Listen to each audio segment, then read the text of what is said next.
by Gurubsar, Lankar Ida Baguz. New Year's wish? No. But certainly, a daily wish, all the way up to BAM. This is the daily wish of the Vishnu Society for every living being of goodwill, in the broadest sense of the word. The Vishnu Society generally does not engage in New Year's wishes, as it considers the tradition meaningless. In truth, New Year does not exist. It is an invention of religious human groups who, for more than a millennium, have imposed their own calendar and structure through violent power takeovers and violations of human rights, a year of 12 months, a month of 31 days, all defined by them. For us, there is no turn of the year. The idea of a new year stemmed from the imagination of religious mankind, who during the canon established the calendar based on earlier cultures. They arbitrarily named and ordered days, weeks, months, and years.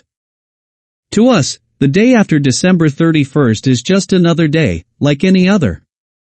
But for those who value a New Year's wish, we sincerely extend our best wishes.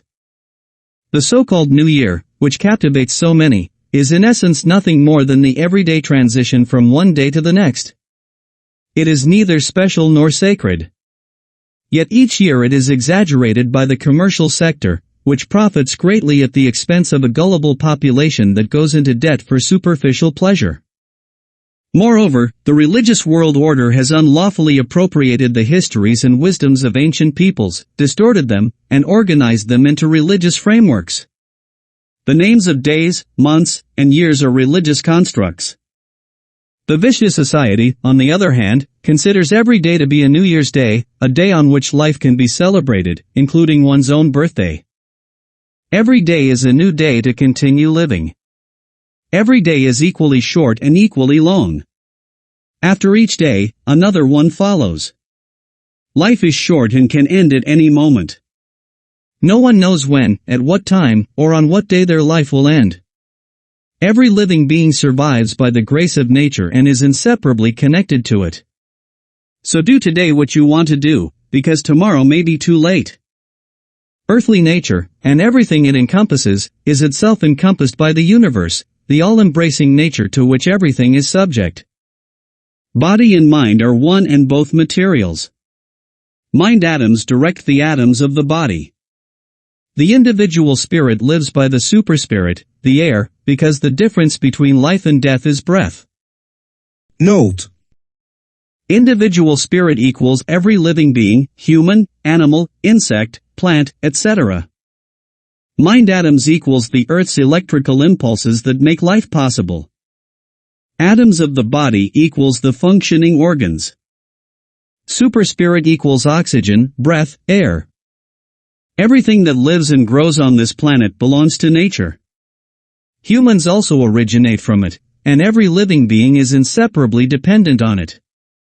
When a living being ceases to function, it returns to its origin, it decays into dust.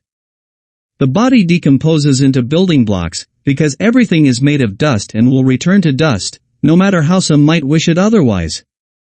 At death, the mind atoms that animated the body also perish. The dead do not go to an afterlife, because such a place does not exist. Death is final. What has died will never rise again. Only in the memories of the living does the deceased continue, until those memories fade with their own deaths.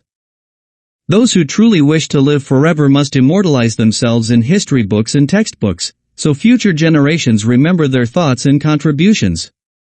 This is the only form of eternal life that exists, when your name lives on in the consciousness of others. Thus speaks the teaching of Vishnu. All that lives shall die. Therefore, one must find joy in life while it lasts. One need not fear the end, for to deny the end is to deny life.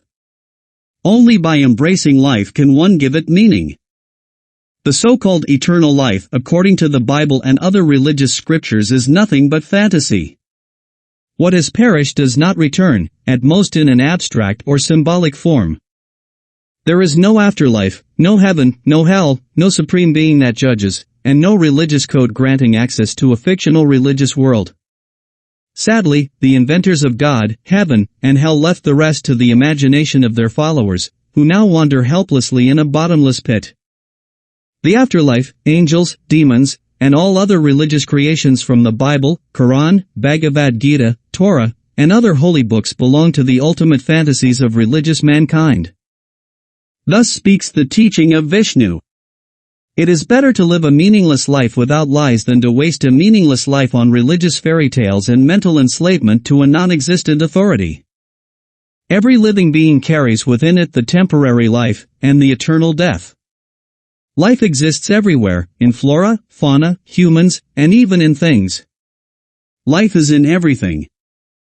Nature does not only encompass this earth. She is all-embracing. Everything the human eye can see. Everything the human eye cannot see. Everything the human can feel and smell. Everything he cannot feel or smell. Everything in the universe, and beyond. That is almighty nature, immeasurable and all-encompassing. In essence, we are all one. The spiritual intention of nature is to make life bearable and pleasant for all, through the preservation of the species and mutual support, in good times and bad.